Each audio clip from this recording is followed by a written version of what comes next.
ကိုယ်တိုင် set steady တော့လုပ်တယ်ဒါပေမဲ့မထိရောက်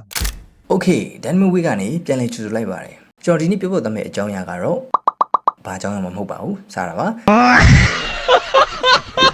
ကျွန်တော်စီမှာ Web Design and Development အခြေခံ online class ကို join လို့ရပြီဆိုတဲ့အကြောင်းကိုပြောပြချင်လို့ပါ